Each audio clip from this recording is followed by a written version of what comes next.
Hi, I'm Professor Lynn Ritchey, and in this video, we're going to continue to explore the components of non-material culture, specifically norms and roles.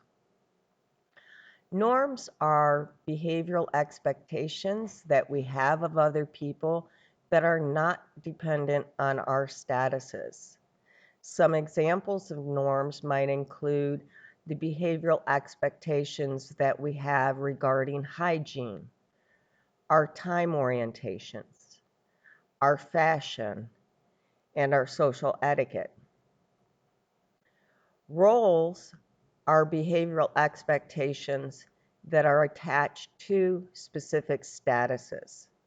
Remember, our statuses are positions in our groups and organizations.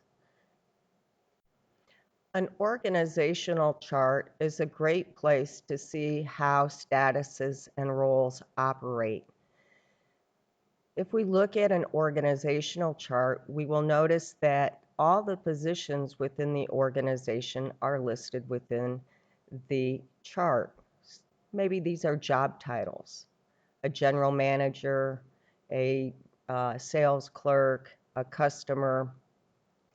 And attached to each of these job titles, we generally can associate a job description. The job description are listing the tasks that are expected of people that occupy a particular position within that organization. So, for example, if we look at a department store, we might see a general manager. That's the status. And in the job description, it would list those tasks of what the general manager should do. And we can do that with every job title or status within an organization, regardless of the organization that we are looking at. When we are aware of the statuses, norms, and roles during our interactions, we have information that allows us to coordinate our behavior to have more successful interactions.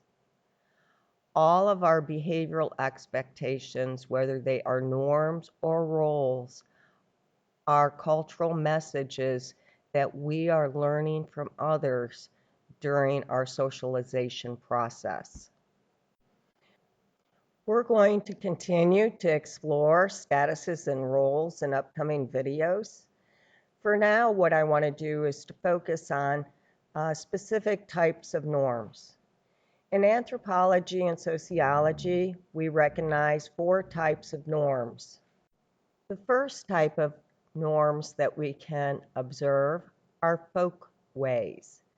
These govern our casual interactions. They tend to be routine and habitual. They can be associated with politeness and etiquette.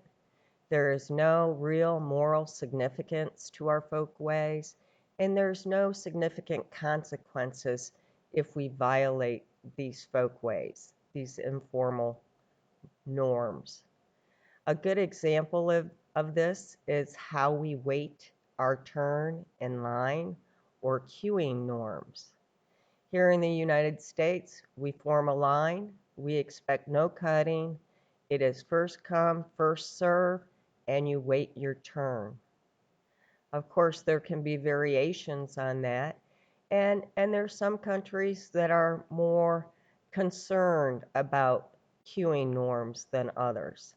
Some high queuing nations include the United States, Britain, Japan, Germany, and Nigeria. Some low queuing nations include mainland China, Vietnam, Cuba, and Switzerland. What folkways can you think of? Mores are a second type of norm that we can observe within societies. Mores are stricter than folkways. They're associated with moral and ethical behaviors, a sense of right versus wrong. There tends to be a strong emotional response, and violators are sanctioned for not conforming. The Ten Commandments is a good example of mores.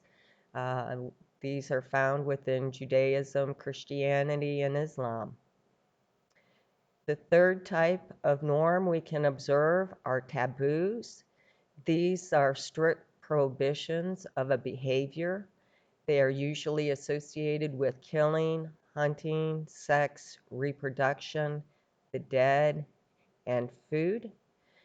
Taboos usually result in an extreme emotional response like repulsion, and we can see severe sanctions for violators of these norms.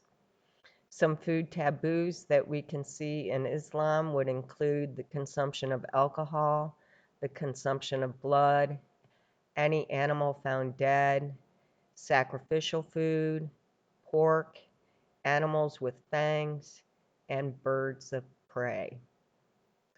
The last type of norm that we can look at are our laws. These are dictated and enforced and sanctioned by governmental organization, and they are designed for the protection of citizens. When we travel to other countries, it's very important for us to research the laws of the countries that we visit, because it can have dire consequences if you're not aware of some of the rules within the country you're visiting. Some illegal behaviors that we can see in other countries might include not chewing gum in Singapore. In Germany, you don't want to run out of gas on the Autobahn. In Italy, specifically in Venice, you don't want to feed the pigeons. In Scotland, don't ride cows when you're drunk. In the Caribbean, do not wear camo attire. And in the United Arab Emirates, don't swear. Be sure to do your research before traveling. Next up, we're going to take a look at sanctions, which are given to us when we violate the norms and roles of our societies. I'll see you soon.